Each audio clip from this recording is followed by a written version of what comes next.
Hi guys, ഇവന് സ്കൂളൊന്നും തുറന്നില്ല കേട്ടോ. പിന്നെ ഫസ്റ്റ് സ്റ്റാൻഡേർഡിലേക്കാണ് മോനിനി. അപ്പോഴത്തേക്കും സ്കൂളിൻ്റെ ഭാഗമായിട്ട് ഒരു ഓറിയൻറ്റേഷൻ പ്രോഗ്രാം ഉണ്ടായിരുന്നു. സെൻറ് തോമസ് ട്രിവാൻഡ്രത്താണ് മോൻ പഠിക്കുന്നത്. നിവൻ എന്നാണ് മോൻ്റെ പേര്. ഞങ്ങളെല്ലാവരും അവനെ കുഞ്ഞൂട്ടാന്ന് വിളിക്കും. മോൻ്റെ സ്കൂള് വലിയ സ്കൂളാണ് കേട്ടോ. അവിടെ ഹയർ സെക്കൻഡറി വരെ ഉണ്ട്.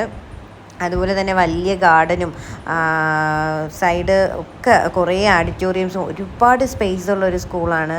ഗാർഡൻ്റെ അവിടെയും പാർക്കിൻ്റെ അവിടെയൊക്കെ ഇഷ്ടംമാതിരി സ്ഥലമുണ്ട്. നല്ലൊരു സമാധാനം. മറ്റേ ഇടുങ്ങിയ ഒരു സ്കൂളല്ല, ഒരുപാട് സ്പേസ് ഉള്ള നല്ല വലിയൊരു സ്കൂളാണ്.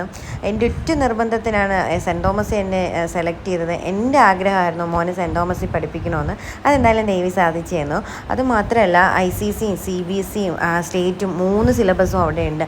അപ്പം നമുക്ക് ഏതെങ്കിലും ഒന്ന് പറ്റുന്നില്ല എന്നുണ്ടെങ്കിൽ അവിടെ തന്നെ നമുക്ക് മാറ്റി വിടാം. അതൊക്കെ ഉണ്ട്. അങ്ങനെ ഒരു ബെനിഫിറ്റ്സ് ഉണ്ട്. അതുപോലെ തന്നെ ഏറ്റവും വലിയൊരു ഗ്രൗണ്ടാണ് കേട്ടോ അവിടെ. അതുപോലെ തന്നെ സ്പോർട്സും അക്കാഡമിക്കും ആർട്ടും ഒക്കെ അവർ പ്രോത്സാഹിപ്പിക്കും. ബാഡ്മിൻ്റൺ കോർട്ടും ക്രിക്കറ്റിൻ്റെയും ഷട്ടിലും ഒക്കെ ആയിട്ട് ഒരു വലിയൊരു സ്കൂളാണ്. ട്രിവാൻഡ്രത്ത് തന്നെ ഒരു ബെസ്റ്റ് സ്കൂളിലൊന്ന് സെൻറ് തോമസ് ആണ്. അത് മാത്രമല്ല, +2 പഠിക്കുന്ന സമയത്ത് ഞാൻ വീഗാലാൻഡ് ടൂർ പോയപ്പോൾ സെൻറ് തോമസിൻ്റെ യൂണിഫോം ഇട്ടൊരു കുട്ടി ഞാൻ ക്യൂവിൽ തെറ്റിച്ചെന്ന് പറഞ്ഞ് എന്നെ ഇംഗ്ലീഷിൽ ചറ പറയാന്ന് തെറി പറഞ്ഞു. അന്നേ ഞാൻ വിചാരിച്ചതാണ് ഇവളെ എനിക്ക് പ്രതികാരം ചെയ്യണമെന്ന്. എന്തായാലും അങ്ങനെയൊന്നുമല്ല. എന്തായാലും എൻ്റെ മോനെ എനിക്ക് അവിടെ പഠിപ്പിക്കണമെന്ന് പണ്ട് മുതലേ ഉള്ളൊരാഗ്രഹമായിരുന്നു. പക്ഷേ ക്ലാസ്സിൽ കയറി ഞങ്ങൾ ഇരുന്നപ്പോൾ തന്നെ പുതിയ സാധനങ്ങൾ അവൻ ഓരോന്നായിട്ട് നശിപ്പിച്ച് തുടങ്ങിയിട്ടുണ്ട്. പിന്നെ നോക്കുമ്പോഴത്തേക്ക് അവൻ്റെ IT നമ്മളൊക്കെ പഠിച്ചില്ലേ, അതൊക്കെ അവന് ഫസ്റ്റ് സ്റ്റാൻഡേർഡിലേ ഉണ്ട്. എന്താല്ലേ കാലം പോയൊരു പോക്കെ. അപ്പോൾ ഇതാണ് ടീച്ചർ, അവൻ്റെ ജ്യോതി മിസ്സായിരുന്നു. ജ്യോതി മിസ് ഇങ്ങനെ ക്ലാസ്സിന് ഓരോന്ന് അങ്ങനെ ചെയ്യണം ഇങ്ങനെ ചെയ്യണം എന്നൊക്കെ പറഞ്ഞു കൊടുത്തു. ലാസ്റ്റ് ഓറിയൻറ്റേഷൻ കഴിഞ്ഞപ്പോൾ മുട്ടായിയൊക്കെ കൊടുത്തു. പിന്നെ ഞങ്ങൾ അവിടെ നിന്ന് ഇറങ്ങി അവന് ക്ലാസ്സിൽ, പിന്നെ അവൻ UKG ഇവിടെയാണ് പഠിച്ചത്. അപ്പം പാർക്കിലെല്ലാം പോയിട്ടേ പോകത്തുള്ളൂ. പിന്നെ ഞാനും അവൻ്റെ കൂടെ കുറേ നേരം അവിടെ ഉണ്ടായിരുന്നു. പിന്നെ ഇറങ്ങുമ്പോൾ എനിക്കറിയാം ഇവൻ എന്തായാലും ഈ കടയിൽ കയറുമെന്ന്. കാരണം UKG വിളിക്കാൻ പോകുന്ന സമയത്ത് ഈ ഒരു കടയിൽ എത്തുമ്പോൾ അവനൊരു ചായ ഉണ്ട് അങ്ങോട്ട്. പിന്നെ ഞാനും വിചാരിച്ച് വിശന്നിരിക്കയില്ലേ എന്ന് വിചാരിച്ച് ഞങ്ങൾ കയറിയപ്പം സ്ഥലം കുറവായിരുന്നു. പിന്നെ കുറച്ച് കഴിഞ്ഞപ്പോഴത്തേക്കും കിട്ടി, ഞങ്ങൾ ഇരുന്നു. ഞാനൊരു ലെമൺ ജ്യൂസും അവനൊരു ഷാർജയാണ് പറഞ്ഞത്. പക്ഷേ എൻ്റെ ലെമൺ ജ്യൂസിൻ്റെ പകുതി അവൻ തന്നെയാണ് അകത്താക്കിയത്.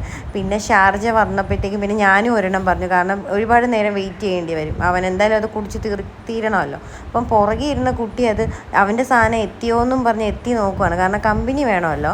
ഇപ്പം ഇവനാണെങ്കിൽ ഷാർജ ഫസ്റ്റ് ടൈമാണ്. അവനത് കിട്ടിയ പാടെ വലിയ സ്പൂഫ് എടുത്ത് അങ്ങ് കുടിക്കുവാണ്. അപ്പം ഞാൻ വിചാരിക്കുന്നുണ്ട് ഇവൻ എന്താണ് ഈ ഒരു തണുപ്പൊന്നും തോന്നുന്നില്ലേ? ഇപ്പം നോക്കിക്കോണേ, ഒരു എക്സ്പ്രഷനുണ്ട് ഇപ്പം. അയ്യോ, ഞാൻ ചോദിച്ചു എന്തുവാടാ ഇതെന്ന് ചോദിച്ചാൽ പറയണം, അമ്മ എന്തിനാ എനിക്ക് ഇത്രയും തണുത്ത ഷാർജ മേടിച്ച് തന്നേന്ന്. എന്നിട്ട് പിന്നെ അതൊന്ന് ഊതിക്കൊടുക്കണം. അവന് ഊതിക്കൊടുത്താലേ അവനത് കുടിക്കത്തുള്ളൂ. പിന്നെ ഞാൻ വിചാരിച്ചു എന്തിനാണ് ഇവന് ഈ ഒരു കാര്യത്തിന് എന്തിനാണോ എന്തോ ഞാൻ അവന് ഇത് മേടിച്ച് കൊടുത്തതെന്ന്. എൻ്റെ അടുത്തുണ്ട് ആശാനിപ്പോൾ, അത് കേട്ടിട്ടിരിക്കുവാണ് അന്ന് കുടിച്ച കാര്യങ്ങളൊക്കെ. അപ്പം പിന്നെ അത് ഒരു വിധം ഞാൻ എങ്ങനെയെങ്കിലും കുടിപ്പിച്ച് ഇനി ഒരിക്കലും ഷാർജ ഞാൻ പറയത്തില്ല. അത്രയ്ക്ക് പാടിയിട്ട് അത്ര തണുപ്പായിരുന്നു സാധനം. അവനത് കുടിക്കാനും പറ്റുന്നില്ല, അവനത് കുടിച്ച് ശീലവും ഇല്ല. എന്തായാലും എൻ്റെ കുടിച്ച് തീർന്നു എന്നൊക്കെ നോക്കുന്നുണ്ട്. എന്നാലും ഇത്രയേ ഉണ്ടായിരുന്നുള്ളൂ. അപ്പം ഇന്നത്തെ ഡേ കഴിഞ്ഞു.